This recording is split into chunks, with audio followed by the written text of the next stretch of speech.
領域展開無料空所 Hold up. Before we get started, for anyone who's decided to click on this video and has never seen a JJK episode, but you're kind of intrigued off the title of this video, I'm gonna give you some context, a little bit of backstory heading into this whole situation. One of the characters in this show is called Gojo Satoru, and he proclaims to be the strongest in the entire universe. What you're seeing right now is a beach party of bad guys. Stay with me. The leader of this group's name is Geto. Geto went to the same school as Gojo and they were best friends until he left the school to pursue his own ideals. The first 5 episodes of season 2 showcased this entire backstory and fallout between Gojo and Geto. And then there was an entire movie, and that movie ended with Gojo having to kill Geto because Geto, again, he was trying to carry out his ideals, but he fails and ends up meeting his demise by his best friend. Gojo had to kill his best friend so that innocent civilians would no longer be in danger by his presence. But fast forward and here's Geto. Geto is alive and he is the ringleader to a bunch of cursed spirits, and very strong cursed spirits at that. Their plan was to get the king of curses, Sukuna, on their side, but Gojo stands in the way. Everything we can use to seal Satoru Gojo, we should keep in reserve until then.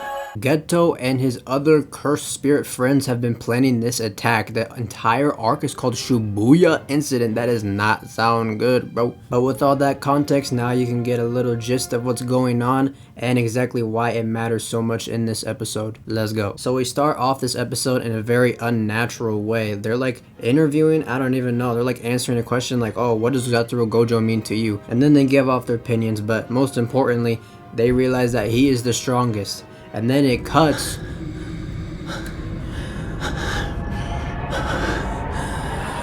And then the intro card plays. Like, what is going on? Is Gojo like okay? Why is he panting so much? Why is there so much blood? So already I'm worried. Pretty nice thing to twist on the viewers. Is he actually gonna be okay? Is he gonna survive? And here's some more context. So pretty much we'll just call them the Geto Squad. So the Geto Squad creates a barrier that only Gojo can enter. Nobody else but Gojo. A pure plan is in the mix right now. Alright, now this is just to show off how cool Gojo is. Like, alright, here we go. Gojo's about to step on this. No, he uses his infinity, okay? And he's walking over everybody like that. Bro's looking like the Secret Life of Walter Mitty poster. Okay, no, but after the intro card plays, this is where we leave off. Gojo, you know, has a little skirmish, but now he's like ready to go at it. Alright, so here comes Gojo literally walking up to him. Here they go, about to charge up. And then Gojo just takes his hand. Oh my god. And just goes to show how much stronger he is. Watch out for the other attack. Oh, DD, oh, what it is, oh. Oh my gosh. And look at Gojo's face. He's literally enjoying every second of this fight. Sent him flying like a ragdoll. Yeah, and then Choso tries to do something, but Gojo's infinity blocks it. Just looks cool. Hanami's looking to attack, but then the lights go out. Jogo and Hanami had a plan for Gojo, for him not to use his strongest powers. What you're seeing right now is Gojo not even at his strongest. His power is restricted, but yet because of this plan, he's concentrating more on the aspects they are trying to use against him, which only makes him stronger. Jogo's like, hey Gojo, look over here, I'm gonna kill these people, and he doesn't.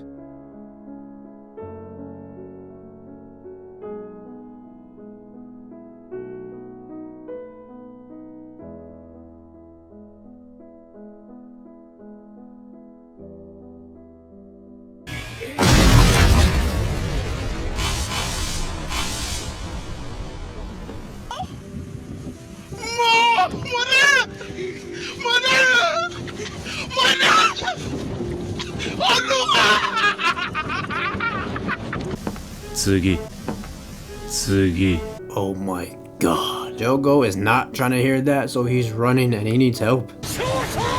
And then we get to see how powerful Choso is. And look at that, he just took so many people out. So after Gojo being in the driver's seat for a little minute, here comes this random train out of nowhere. What's on this train? mayhem just ensues. Is Gojo gonna save these people while fighting against the cursed spirits? This was not in episode 9, but for context, when Gojo first met them, Hanami used her powers to cover up Gojo, as you see here. Now watch. Gojo was the one in the driver's seat, but just like that, at the snap of a finger, the tides have changed. I don't like villains, man.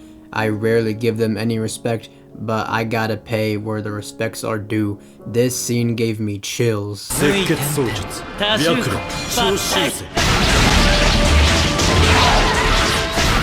And this is amazing. Gojo's infinity, he's literally just witnessing all of these bodies. Here comes Joko trying to sneak attack Gojo, but Gojo, look at that face. He means business now. The Geto squad wants Gojo to use his domain expansion, even though it'll kill everyone here. He does it anyway. But for only 0.2 seconds. Even in that short time, everyone stands still. That's how powerful his domain expansion is. He manages to kill every cursed spirit in that room in just 0.2 seconds. And not killing one innocent civilian at that.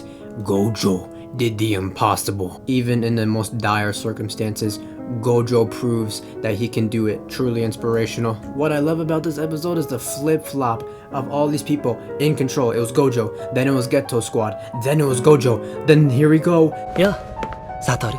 Oh my gosh. Geto reveals himself. Gojo, he is getting all of these flashbacks, the memories. He thought he was dead, and here he stands. Yeah. Homono. Gojo is trapped. And then, out of left field, Geto takes off. What is that? Turns out this freaking brain has been taking over Geto's body, and it inherits his powers. How did this brain find Geto's body? How is he able to control him? I have no idea. But what a turn of events, and how horrible the writer of this show is. The writer of the manga is Gay playing with Gojo's emotions like that. I think at this point of the show, I don't even think Gojo has tried like that. In this episode, he really had to go all out. And then Geto is not even Geto. Gojo will be sent to the prison realm. Who knows how he's gonna get out of that? Then Yuji, who has no idea, gets this call from Mekamaru.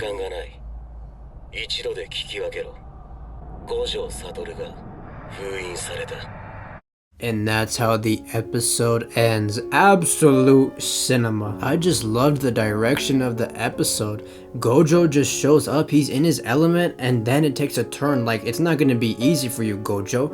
Then Gojo has to deal with all of these random obstacles, forcing him to use a domain expansion, which to their surprise, he does, but he manipulates it, and then manages to save everyone, killing every cursed spirit. Roughly 1,000 transfigured humans in less than 0.3 seconds. And then we get the biggest switch of all. Geto finally reunites with Gojo. And then the biggest plot twist of this entire episode.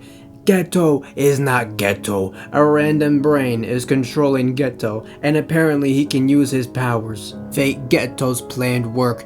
Gojo is now trapped, and then we end it off. Yuji getting a call from dead Mekamaru saying Gojo has been sealed. And oh my gosh, in comparison to other JJK episodes, season 2 episode 9 executes it so flawlessly. It's objectively amazing. Even if it doesn't go the way you wanted it to go, it just executes on a spectacular level.